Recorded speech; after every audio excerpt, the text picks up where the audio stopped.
Bom dia, boa tarde, boa noite. Eu sou o professor Davi Buturi e nós vamos para mais uma videoaula de probabilidade estatística. Hoje a gente vai falar, na nossa segunda videoaula, a respeito de uma introdução à inferência estatística. Em particular, nós vamos entrar na teoria da estimação, falar um pouquinho de estimadores pontuais. Beleza? Então, tudo pronto aqui. Vamos lá para a nossa videoaula. Então a gente vai fazer uma breve revisão do nosso problema, né, de inferência estatística, dentro de métodos estatísticos, e aí sim a gente entra em teoria da estimação. A gente vai falar a respeito de alguns conceitos em teoria da estimação e finalizar a aula de hoje com o método dos momentos.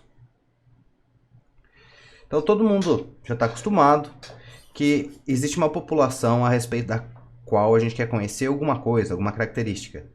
E na população vivem as probabilidades, esse mundo mais abstrato, que a gente não tem acesso por completo.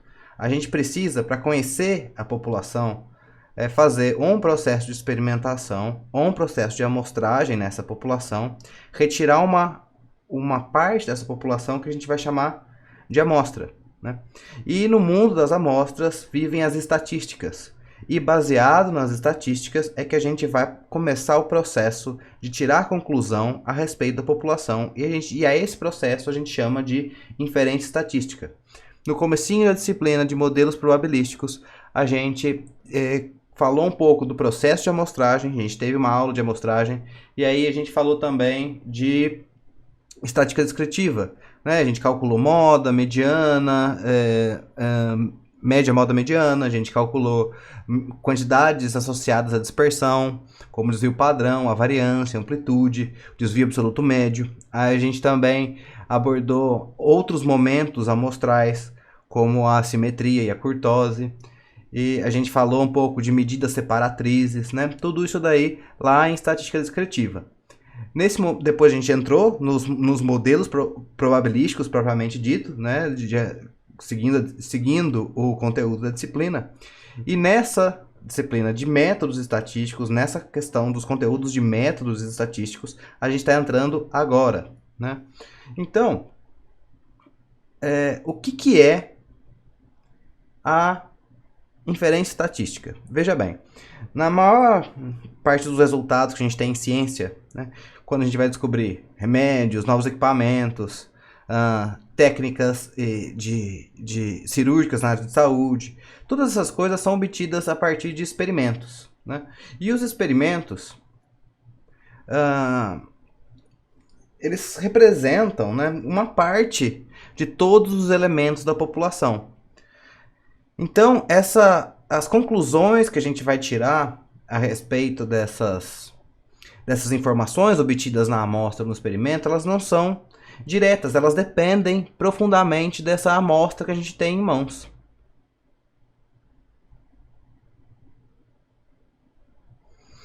Então, quando a gente vai generalizar os resultados que a gente tem na amostra, então a gente sai de uma parte e conclui a respeito do todo, a gente vai chamar de inferir.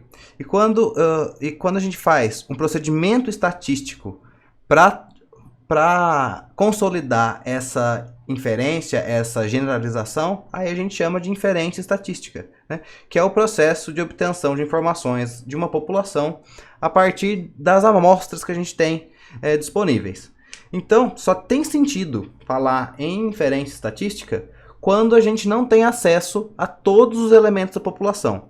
Lembrando, quando a gente tem acesso de fato a todos os elementos da população, a gente está falando de censo, não de amostra. Então a gente só vai usar técnicas e teorias de inferência estatística quando o que a gente tem em mãos é uma parte do todo, uma parte só da população. Aí sim a gente vai usar as técnicas de inferência.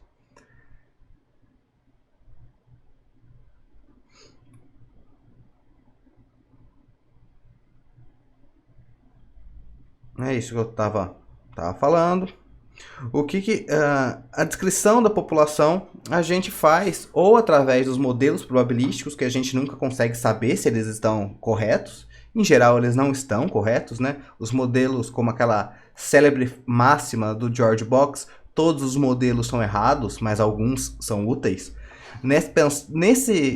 Com essa frase em mente é que a gente propõe modelos probabilísticos para a população. Normalmente as populações têm comportamento profundamente complexo. O que a gente faz é buscar um modelo que seja um modelo probabilístico, no contexto do nosso problema, né? Um modelo probabilístico que seja suficientemente bom para descrever o fenômeno. E uma vez que a gente tem esse modelo proposto para a população, a gente vai usar desse modelo para extrair medidas descritoras da população, né?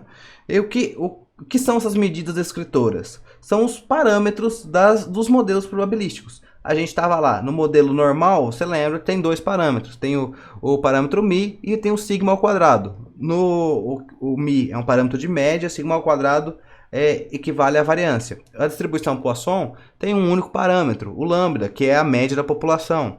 O modelo gama tem dois parâmetros, o de forma e o de taxa, né? E assim sucessivamente. Cada modelo probabilístico tem um conjunto de parâmetros diferentes, né? E a gente quer, de alguma maneira, ter acesso a esses parâmetros, porque eles são quantidades, em geral, desconhecidas. Alguns modelos têm parâmetros que representam a tendência central, por exemplo, a média. Outros modelos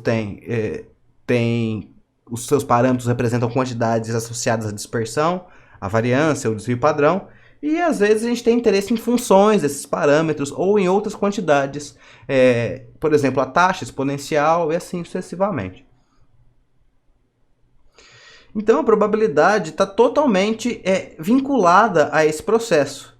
Então, toda vez que a gente vai praticar o ato de inferência estatística, a gente tem incerteza. Incerteza porque está associada à amostra, né? Porque a gente não tem acesso ao todo. Então existe certa incerteza que a gente vai quantificar por meio da teoria da probabilidade.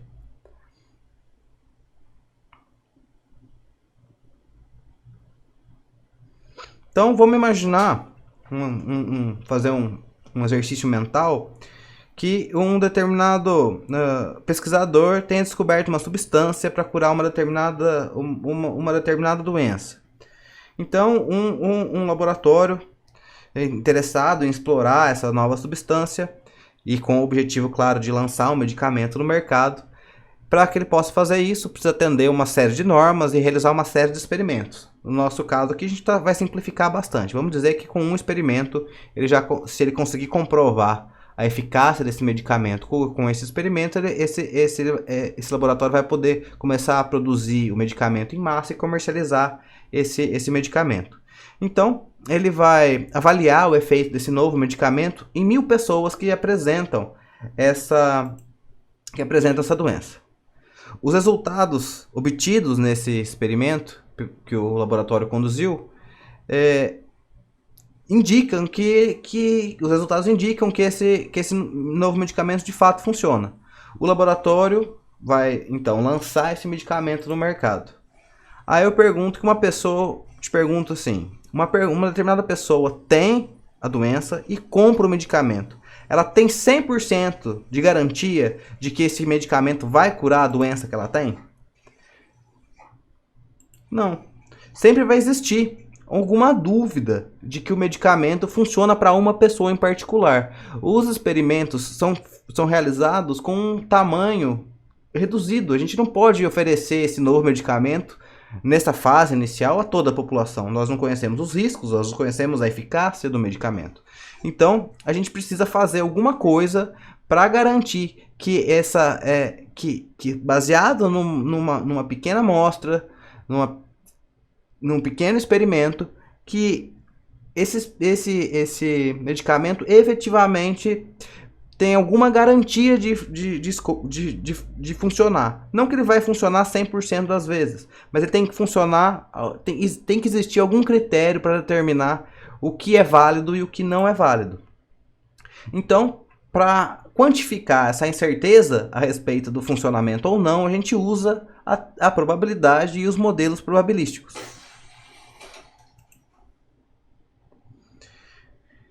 Claro, a gente vai precisar de uma série de definições, conceitos, eu quero dizer, para poder conversar, né? Para efetivamente conseguir se comunicar e ter certeza de que cada termo que está sendo usado significa uma coisa e uma coisa só, especificamente. Eu sempre falo que não existem sinônimos na ciência. Eu uso esse exagero, né, para dizer que a gente não fala as coisas para dar um sentido amplo, vago. Na ciência, a gente quer que as coisas sejam mais claras quanto possíveis. E dentro da área da ciência estatística, existem determinados termos que são reservados e a gente só usa esses termos para se referir a coisas específicas. Por exemplo, um parâmetro populacional. Apesar que todo parâmetro é populacional dentro da ciência estatística. Do ponto de vista de uma linha da estatística, o parâmetro populacional é uma quantidade fixa, uma constante, né, na estatística frequentista. Na estatística bayesiana as coisas funcionam um pouco diferente, mas a gente vai nesse curso só abordar questões de estatística frequentista. Então, o que a gente está falando no contexto de estatística frequentista é que um parâmetro populacional é uma constante que descreve a população. Ela de fato descreve um modelo probabilístico. Quando a gente atribui valores ou tem os valores em mãos dos parâmetros, a população está completamente especificada. Se eu te falo que uma determinada variável aleatória segue um modelo normal com média 2 e variância 1, eu estou falando de uma população específica, de uma população particular. Então, se a gente conhece os valores dos parâmetros da população, a população está completamente especificada. O que acontece é que na estatística, lembrando que probabilidade e estatística são dois lados de uma mesma moeda, é que na estatística a gente não conhece os parâmetros, porque se a gente conhecesse, a gente conheceria toda a população. O que a gente conhece é apenas uma parte da população e por meio dessa parte, dessa amostra, a gente quer tirar as conclusões a respeito da população. Então, para a gente, em estatística, o parâmetro populacional, sendo um pouco redundante ao falar parâmetro populacional, é uma constante, em geral, desconhecida, né, que descreve a população. Os parâmetros, já te falei isso daí, podem ser medidas de posição, média, proporção, mediana, podem ser medidas de dispersão, até mesmo modelos probabilísticos mais complexos podem ter parâmetros que representam até momentos superiores, por exemplo, simetria e curtose, né? Às vezes a gente tem funções dessas quantidades, né? O estimador, e agora já entrando em teoria da estimação, muito importante, é que o estimador é uma expressão algébrica, uma forma matemática. Esse estimador pode ter uma fórmula pronta, pode ser uma fórmula direta, às vezes ela não é uma forma fechada, melhor dizendo, né? Às vezes o estimador não tem forma fechada, mas ele tem certamente uma expressão algébrica que o representa. Então, o estimador é a fórmula matemática que a gente usa na amostra para aproximar o valor do parâmetro. Melhor dizendo, a gente consegue pegar os valores da amostra, substituir esses valores da amostra na expressão algébrica do estimador para aproximar o valor verdadeiro do parâmetro na população. E aí, associado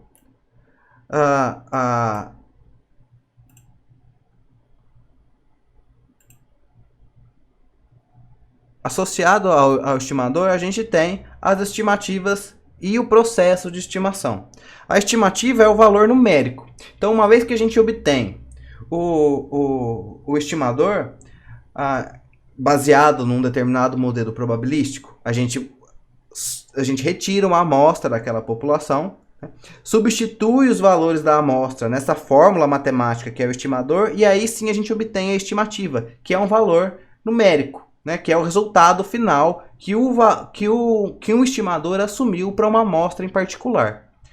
E por fim, a estimação, Então a gente está falando de teoria da estimação, né? A estimação pode significar duas coisas. Ou o ato de obter um estimador, ou seja, ou o ato de conduzir uma série de contas, né, matemáticas, uma série de processos matemáticos, obter a expressão do estimador que aproxima o parâmetro.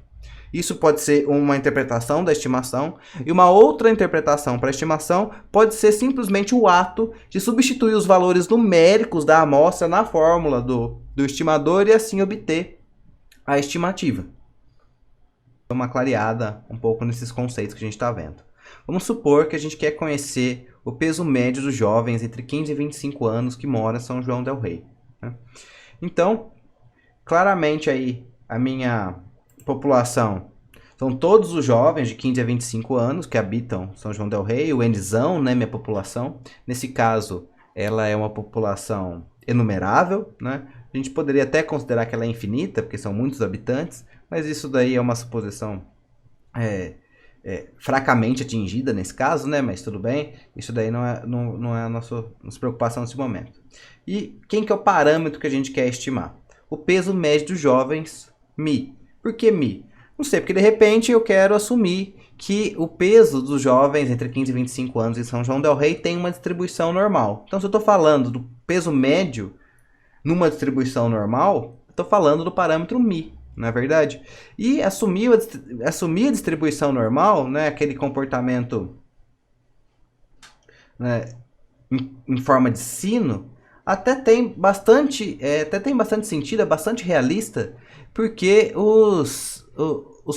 as variáveis biométricas, em geral, têm um comportamento aproximadamente normal. Quer dizer, o que isso quer dizer? Olha, a maior parte das pessoas está aqui em torno de uma média, pouca gente é muito leve, né? Pouca gente é muito magrinha e pouca gente está muito acima do peso. A maior parte das pessoas se concentram aí em torno desse peso médio. Então, a distribuição normal, o modelo normal, é um modelo bastante plausível para o peso, né? Então, porém, o peso médio é uma quantidade desconhecida. O peso médio dos jovens de 15 a 25 anos que habitam São João del Rei é uma quantidade desconhecida. E para eu conhecer isso, eu vou retirar uma amostra. Por exemplo, eu vou conduzir uma amostra aleatória simples, e aí eu sorteio 500 pessoas que estão entre 15 e 25 anos em São João del Rei, né? O meu Nzinho vai ser igual a 500, e aí, com base nos números, com os pesos de cada uma dos 500 jovens pesados nessa amostra, eu vou procurar estimar o peso médio. Alguém pode pensar intuitivamente que o estimador de Mi vai ser a própria média amostral, o x-barra, né? X-barra ou y-barra, né? Sendo, se você não lembra quem que é o x-barra é 1 sobre n somatório da xi. Nossa, meu n ficou bem feio aqui. Vamos arrumar ele aqui, né? Então, 1 sobre n. Meu Deus, tá feio, né? Mas tudo bem, deu para entender. 1 sobre n somatório da xi. Esse daí é o meu x-barra. E ó, note aqui, no Mi, que apareceu uma coisa estranha nele, né? Apareceu aí um chapeuzinho. O que é esse chapeuzinho? Toda vez que a gente estiver falando de estimador, a gente normalmente vai colocar um chapeuzinho em cima da letra. Então, se Mi era o parâmetro, Mi chapéu é o estimador desse parâmetro, né? Então, Mi chapéu é igual a x-barra. Outra coisa, note que quando eu falei Mi chapéu igual a x-barra, eu estou dizendo que Mi chapéu é igual a 1 sobre n somatório das xi, para ir indo de 1 até n. Então, o estimador é uma expressão matemática, uma forma algébrica, né? Uma fórmula que a gente precisa pegar os valorezinhos da amostra, substituir nessa amostra para obter uma estimativa. Por exemplo, essa estimativa pode ser tranquilamente 65 quilos. Então, enquanto o estimador é o próprio parâmetro com um chapeuzinho, a gente consegue derivar matematicamente que esse estimador vai ser o x barra, 1 sobre n somatório da xi, e quando a gente substitui os valores na expressão algébrica, na fórmula do estimador, a gente obtém a estimativa. A gente geralmente representa os estimadores por um circunflexo, né? Então, se eu estou falando do parâmetro μ da população, o estimador de μ é μ-chapéu. Se eu estou falando do parâmetro lambda da Poisson, o estimador de lambda é lambda-chapéu. E assim sucessivamente, né? A gente poderia, portanto, representar o estimador da média normal, tanto como μ-chapéu, como x barra. Claro, eu ainda não provei para você que o estimador da média normal, o estimador de μ é x barra, mas a gente vai chegar lá.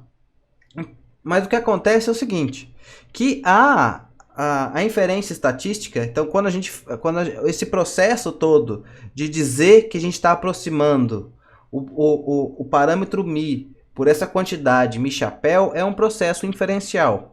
E a inferência estatística, ela lida com...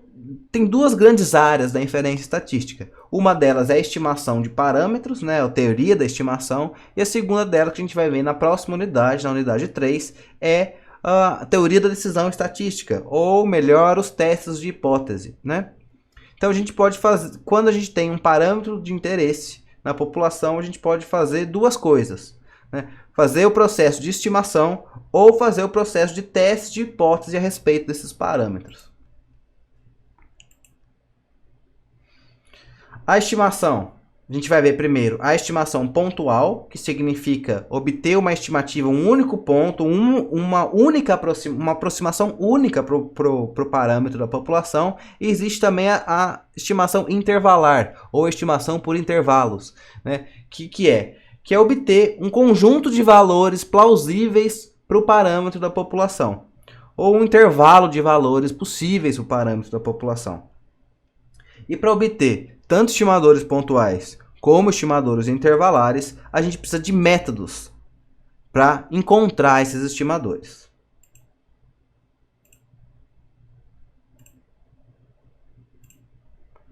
Então, para obter esses métodos, existem muitas ferramentas estatísticas. Em particular, entrando em estimadores pontuais, né, existem muitas formas de obter estimadores. Aqui, neste curso, a gente vai, a todo momento, assumir que foi retirada uma amostra aleatória da população, né? Lembrando que a gente vai precisar, primeiro, do modelo probabilístico. A gente vai sempre ter uma situação problema, em que a gente precisa propor um modelo probabilístico para resolver essa situação problema. E a partir desse modelo probabilístico, e a partir de uma amostra da população que supostamente segue esse determinado modelo probabilístico, é que a gente vai encontrar os estimadores pontuais e intervalares para os parâmetros do modelo que a gente propôs, né? A gente não precisa sempre ter uma amostra aleatória, como está escrito aqui, ou como dá a entender aqui, mas a questão da amostra aleatória facilita muito a nossa vida, porque uma amostra aleatória, ela se traduz em variáveis aleatórias que são independentes e identicamente distribuídas. Lembra lá da aula passada de variáveis aleatórias multidimensionais. Isso simplifica muito a nossa vida, facilita muito a nossa vida. Então, em toda a nossa parte de teoria da estimação, nessa unidade, a gente vai sempre assumir que foi retirada uma amostra aleatória da população segundo o modelo probabilístico proposto. Então, há diferentes métodos para a obtenção de estimadores. A gente vai estudar... desculpa. Nós vamos estudar, primeiramente, o método dos momentos.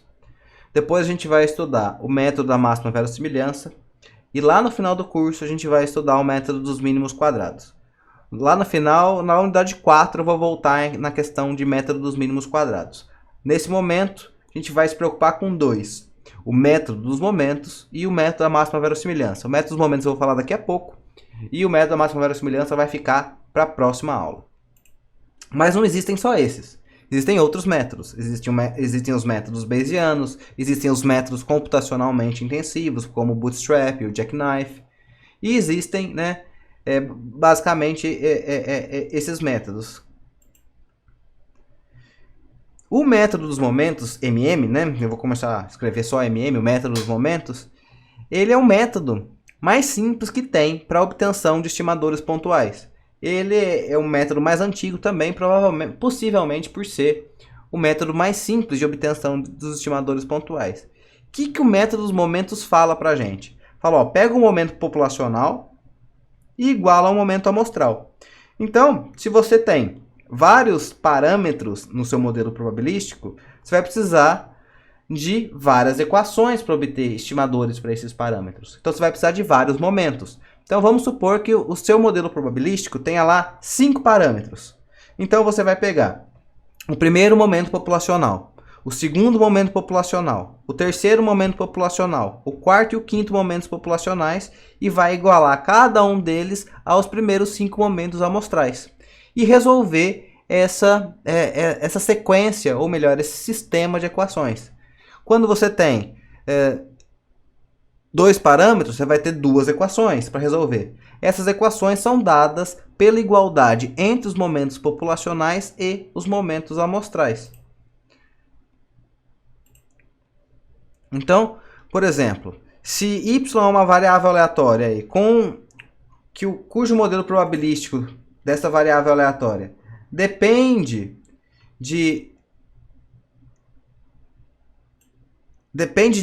p parâmetros, pzinho parâmetros, θ1, θ2, θp, então o tésimo momento populacional vai ser a esperança de yt, né? A esperança de y elevado a t, que é a integral de y no espaço de mensuração, yzinho elevado a t vezes a função densidade de probabilidade de y, e a gente está diferenciando em y, né? Diferencial em y. Isso, quando a gente resolve essa conta, sempre o que a gente vai ter, que se a esperança existir, ou melhor dizendo, se o tésimo momento existir, ele vai ser uma função dos p parâmetros que estão na função densidade de probabilidade. Ou função de probabilidade.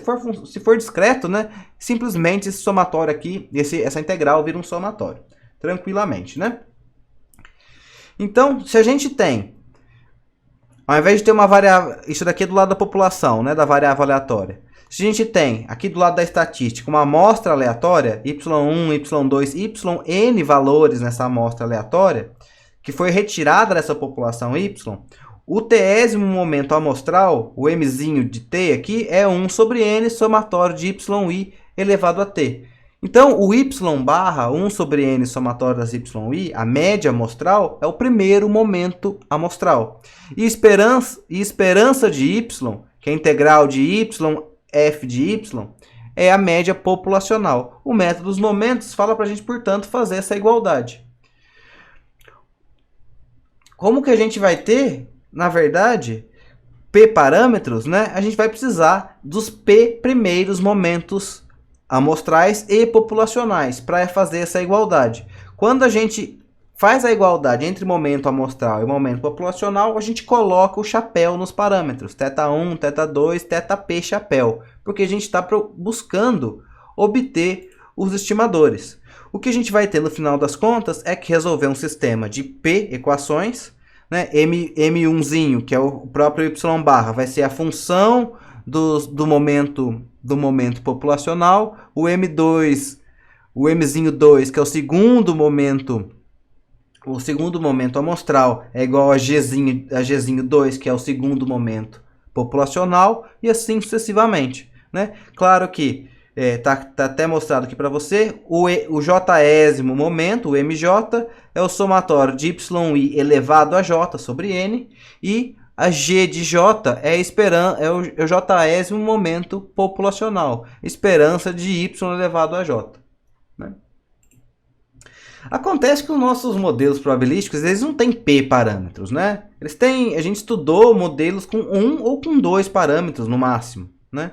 Então, vai valer muito mais a pena para a gente usar uma modificação do método dos momentos, que consiste em igualar o primeiro momento populacional do modelo ao x barra, ao y barra, e o segundo momento populacional igualar ele, ou melhor dizendo, igualar a variância populacional à variância amostral, né? Então o que a gente vai ter é o seguinte: fazer o y barra igual ao primeiro momento populacional e o S2 igual à variância populacional. É isso que eu estou falando para você aqui. A gente tem y, uma variável aleatória, com distribuição f de y, f de y, né?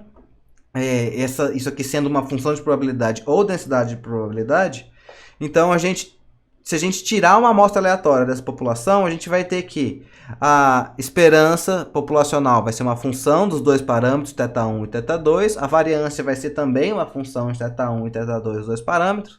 E a gente consegue, por meio da amostra aleatória que a gente tirou de y, calcular tanto a média amostral como a variância amostral e assim fazer a igualdade entre as quantidades amostrais e as quantidades populacionais. A gente vai ter duas quantidades desconhecidas, o θ1 chapéu e o θ2 chapéu. O θ1 chapéu estima θ1, o θ2 chapéu estima θ2. A gente vai ter aqui um sisteminha com duas quantidades desconhecidas e duas equações. Aí basta resolver. Nem sempre esse sistema vai ter uma solução analítica, às vezes vai ser uma forma fechada, mas a expressão algébrica do estimador está garantida de acontecer, né? Desde que, é claro, os momentos populacionais existam e sejam finitos. Então, era isso que eu queria falar para vocês hoje.